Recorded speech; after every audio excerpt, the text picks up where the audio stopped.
Martin Bryant, referred to as the shooter hereafter, has set down a sports bag at one of the tables in the Broad Arrow Cafe at the Port Arthur Historical Site. He has killed Seascape owners, Sally and David Martin, at their home a couple hours earlier. He pulls out a Colt AR-15 and, shooting from the hip, fires at William Ng, killing him with a shot to the neck. The shooter then shoots Su Chung in the head, killing her as well. Afterwards, the shooter turns and fires at a table in the back of the cafe, grazing Mick Sargent's scalp as he dives underneath the table. The shooter then fires a shot at Sargent's girlfriend, Kate Scott, hitting her in the back of the head and killing her. After this, the shooter then turns around. Anthony Nightingale backed away from his table, saying "No, not here." The shooter fires a shot at him, killing Nightingale with a shot to the neck. The shooter then fires a shot at a group of 10 elderly people, hitting Kevin Sharp in the left arm. Sharp then turns to his left, facing the shooter. The shooter fires a shot at Sharp's face, killing him. The shooter then turns and fires a shot at Walter Bennett, striking him in the neck, killing him. The bullet passes through Bennett and hits Ray Sharp in the head, killing him as well. Shrapnel from these 3 shots also injures Gary Broom and John and Gay Fiddler. The shooter fires at Andrew Mills, killing him with a shot to the head. The shooter then fires at Anthony Kiston, killing him with a shot to the head as well. Shrapnel from this shot also injures Thelma Walker, Pamela Law, and Patricia Barker. The shooter moves east towards the other side of the cafe. He fires at Graham Collier, injuring him in the neck. At this point, Sarah Lofton runs towards her mother, Carol, who covers Sarah as they lie on the floor. The shooter turns and fires a shot at Mervyn Howard, who is still sitting down, killing him with a shot to the head. The shooter then fires at Mary Howard, who is also still sitting down, injuring her with a shot to the neck. He then moves closer to Howard, shooting her again in the face, killing her. The shooter turns and fires a shot at Carol Lofton, injuring her in the back and rupturing her eardrums. This shot travels through Carol and strikes Sarah, killing Sarah with a shot to the back of the head. Robert Elliott then runs out from cover towards the fireplace. The shooter turns and fires twice at Elliott, injuring him with shots to the left arm and head. At this point, the shooting had only been going on for 15 seconds. The shooter moves towards the gift shop, targeting the 2 cashiers. He shoots Nicole Burgess in the head, killing her. The shooter then shoots Elizabeth Howard twice, killing her with shots to the chest. He then fires at Dennis Lever, shooting him in the head. The shooter moves into the front part of the gift shop, shooting Gwen Neander in the head. The shooter then leaves the gift shop and goes back to the center area of the cafe. He shoots Jason Winter twice as he leaves from his hiding spot, with shots hitting Winter in the head and neck, killing him. Shrapnel from this also injures Dennis Olson. The shooter turns and fires a shot at Peter Crosswell, injuring him in the buttock. The shooter then turns and goes back to the gift shop. The shooter approaches a vestibule where a few people have hidden. He shoots Pauline Masters once in the head, killing her. The shooter then shoots Ron Jerry in the head as well, killing him. He turns and shoots Peter Nash in the head, killing him. Nash was sheltering his wife when he was shot.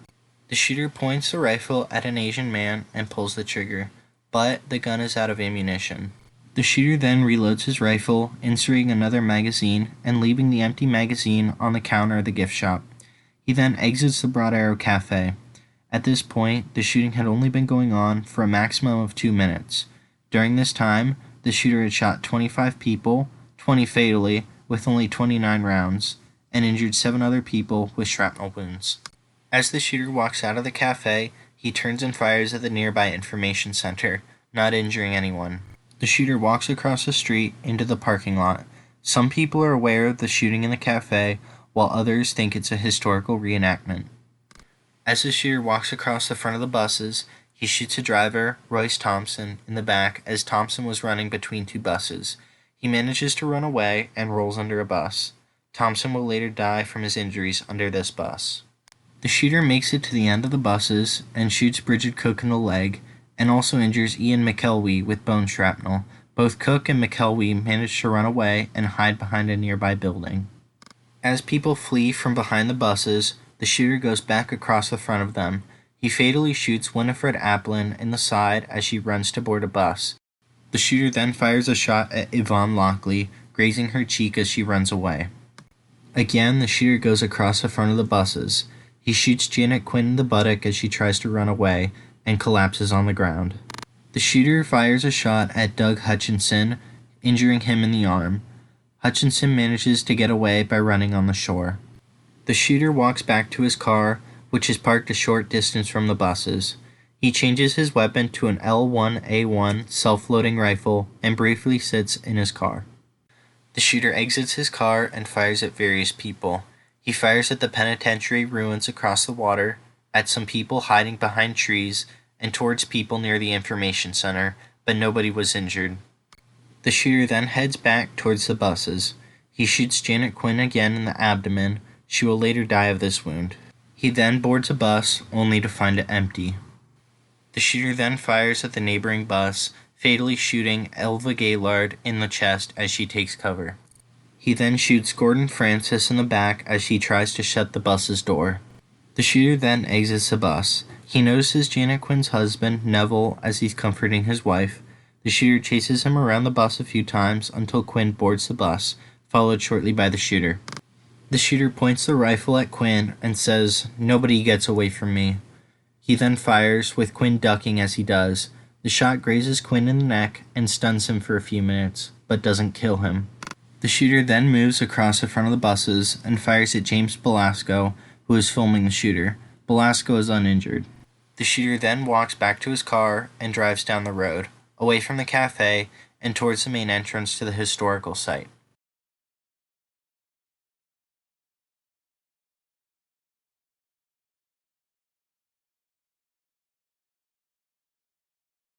As the shooter drives along the road, he stops at a group of people running away from the historical site with his AR-15 in hand. He targets a mother, Nanette Mikak, and her two daughters, Madeline and Alana. The shooter forces Nanette onto her knees at gunpoint. She says, "Please don't hurt my babies," and is then shot in the head. The shooter then fires a shot at her 3-year-old daughter, Madeline, hitting her in the shoulder. He fires another shot, killing her with a shot to the chest. The shooter then goes after 6-year-old Alana, who hid behind a tree. He goes up to her, presses the gun into her neck, and fires, killing her. He then goes back to his car and drives farther down the road.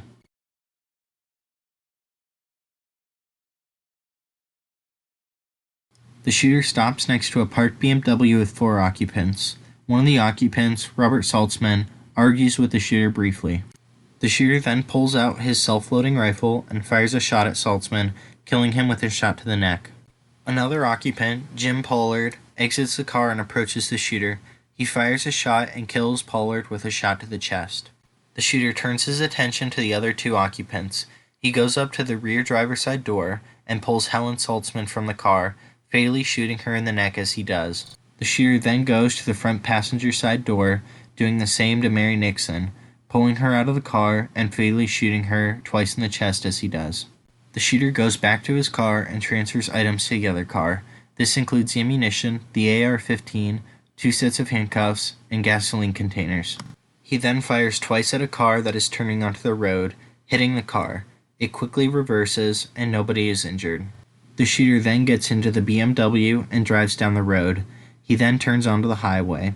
At this point, the shooter has shot 41 people, killing 31. The shooter then pulls over and cuts off a car that is exiting a gas station. The shooter points his self-loading rifle at the 2 occupants of the car. Glenn Pears exits from the driver's side door to confront the shooter. The shooter then forces him into the trunk of the car at gunpoint. The shooter then turns back around towards the other car. Zoe Hall, Pears' girlfriend, has moved from the passenger side to the driver's side. The shooter then fires 3 shots at her, killing her with shots to the neck, chest, and back, all of which were fatal. The shooter then gets back into his car and continues driving down the highway. The shooter then pulls into the driveway of Seascape Cottages and stops near the edge of the driveway. The shooter gets out of his car and fires 4 shots at a passing car, hitting the driver, Linda White, in the forearm. A shot also cuts a cable in the car, preventing it from speeding up. The shooter then fires at another car, shattering the windshield and injuring Doug Horn with glass shrapnel. The shooter shoots at another car, injuring Susan Williams in the hand and Simon Williams in the hand as well. The shooter then gets back into his car and drives down the Seascape driveway to the cottages. He parks the car near a row of trees, then transfers Glenn Pears, as well as other items, to one of the cottages, where he handcuffs Pears to an object inside. The shooter then goes back out to the car. He gets some more supplies, douses the car in gasoline, and lights it on fire. He then runs back to the cottage. The shooter will stay in this cottage, firing at police, for 18 hours. He will then set the cottage on fire and, on fire, run out to the police. In the rubble, the police will find the burned bodies of Glenn Pears and David and Sally Martin.